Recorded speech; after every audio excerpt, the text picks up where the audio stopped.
Before Thanksgiving, Heather Dinich is here, which means someone is back at her house cooking like crazy right now. Meantime, because I'm in constant contact with our Jets reporters. If there's any news on Zach Wilson, I promise you will get it here immediately. And look at the squad we put together to talk everything through. We got Dominique. We got the big fella Chris Canty. We got Tim Hasselbeck is back, and Paul Feinbaum is here to break down what the committee did last night. Let's begin with the Thanksgiving showdown in Dallas tomorrow. Cowboys, traditional hosts. They will take on the G-Men.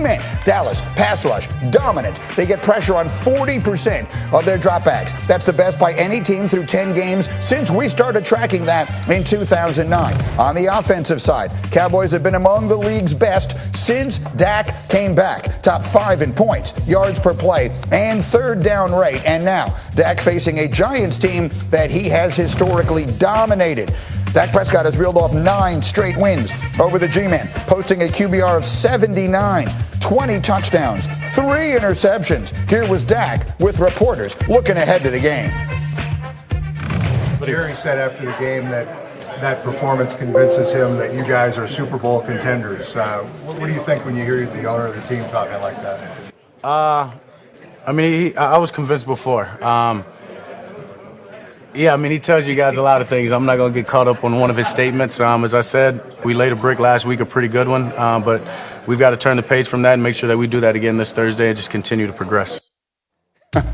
Okay, so Caesars says Dallas is a 9.5-point favorite on this Thanksgiving Day. Dallas 1-10 against the spread the last 11 Thanksgivings, including losing outright as a favorite on Thanksgiving each of the last 3 years, which would suggest that an upset, perhaps even a stunning one, could be in the offing. But there's no way anyone on this panel is going to be crazy enough or brilliant enough to foresee that. Is there? Let's call that foreshadowing. Kalen, put the picks up on the screen. I want everyone to see that Chris Canty is picking the Giants in what would be a stunning upset. Chris Canty, take us through it. How are the G-Men going to knock off the Cowboys tomorrow?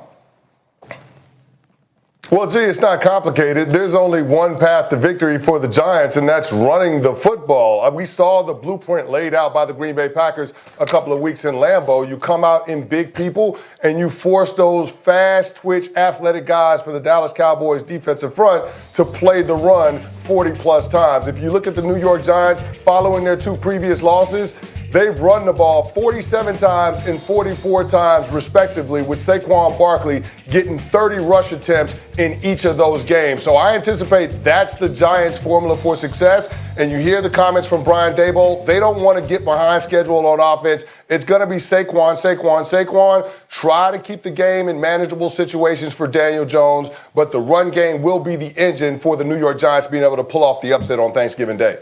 How do you like it, Neek? We lost Neek?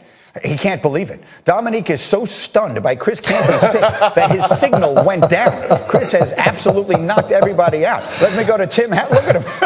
Actually, that's a pretty cool look. He looks like a music video. We'll work on him. I'll get to Hasselbeck. Hasselbeck, are you buying it? I was saying that there's no way that in that game against Green Bay, the Packers were still down by 14 headed in the fourth quarter. And we know that the Giants are incapable of scoring anything more than 24 points. They'll give you somewhere between 19 to 24. If the Cowboys can score their regular amount of points, which I think they can because the Giants defense has some good defensive linemen, but they're a little deficient in the talent category. I think it's going to be really hard for them to score with them. The problem isn't can the Cowboys stop the run. I think they're going to have a hard time with this Giants run, but I don't think the Giants have a chance of scoring with the Cowboys, particularly the way they've been scoring lately. So it's nice. You can hope for that, especially when you have some ties to that team. Maybe that could be skewing part of your selection, but I think it's unrealistic to suspect that the Giants, a team that we know have overachieved all season, has a real chance in this game on Thursday.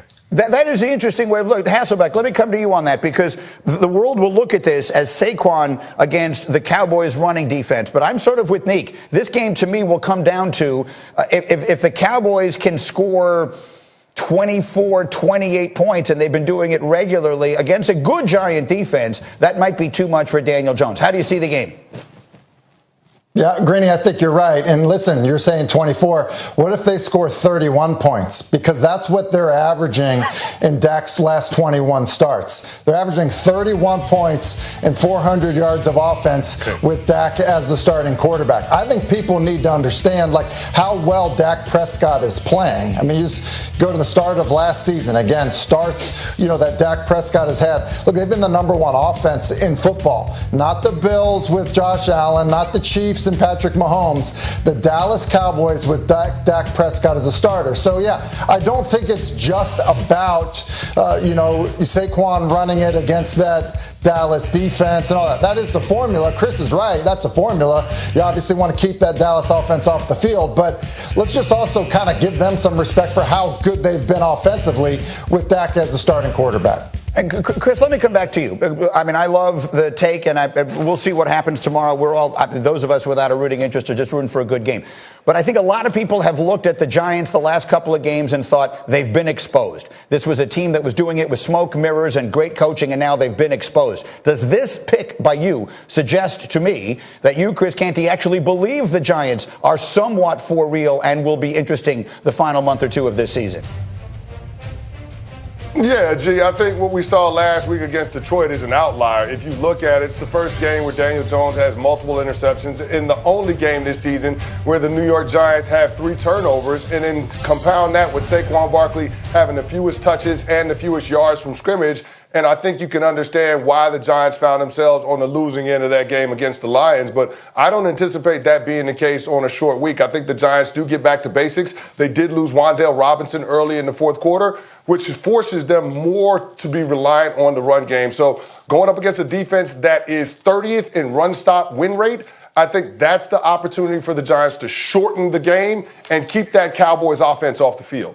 I like the way you're thinking. Everybody stay right where you are. We have much more on the 3 very interesting NFL games tomorrow. But before we look ahead to those, we got to look back at last night because the committee has spoken. The rankings come out last night. The top 4 teams stay the same. But Heather Dinich told us yesterday, keep an eye on LSU and USC. Would there be a change there? And the answer was no. USC's win was not enough for them to leapfrog over LSU. So you see the numbers with Tennessee falling all the way back to 10 after their big loss to South Carolina. It is LSU sitting at 5 and USC sitting at 6. Paul Feinbaum is with us. But Heather, let's start with that. What does that mean for the folks who didn't watch it last night? What message is the committee sending by putting LSU 5 and USC 6? That if LSU runs the table and somehow beats Georgia to win the SEC, they're going to make history as the first 2-loss team in the college football playoff.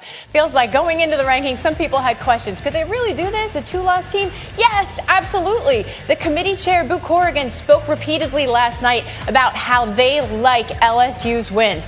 And that trumps what USC has done against Oregon State and UCLA. Okay, so you all know me. All I root for is chaos in all of this. So let's try and figure out some means to this. Paul, let's start with that first off. As we always try and figure out teams that control their destiny, do you agree that LSU is now clearly one of those teams? Win and they are in? Absolutely. I mean, they're sitting there at 5 with a victory over Georgia, and they'll be about a 15, 16-point underdog in Atlanta next week. They'll have a win over the number 1 team in the country. They'll also, Greeny, have a win over Alabama, which will be probably in the top 6, maybe a little bit higher, depending on the chaos. I realize that they lost the opener, but the chairman said that's not going to be held against them, a 1-point loss against FSU. The glaring problem on their resume is on October 8th when they lost at home by 27 to Tennessee. But they haven't lost since, and I think that will weigh heavily on the committee's mind. All right, so again, the scenario that Paul just laid out for you, talking about beating all of that is presupposing they beat Georgia. So, Paul, that then begets the next question. Is Georgia in anyway? If Georgia should lose that game to LSU, is Georgia in anyway, which would create a scenario where the SEC has 2 teams in? Georgia will be in. And they have Georgia Tech this weekend, so we'll move past that game. And Greeny, I can't even come up with a scenario. I mean, last year they got blown out by Alabama in the same spot. They were still in. Now, again, Alabama was maybe a little higher regarded than LSU is this year with 1 loss versus 2. But I don't think there's going to be a debate. Georgia can punch a ticket. And then it's just a matter of where they land in terms of seeding. The first round games are in Atlanta and in Phoenix, so they may be deprived of playing in Atlanta with a loss, but that would be about the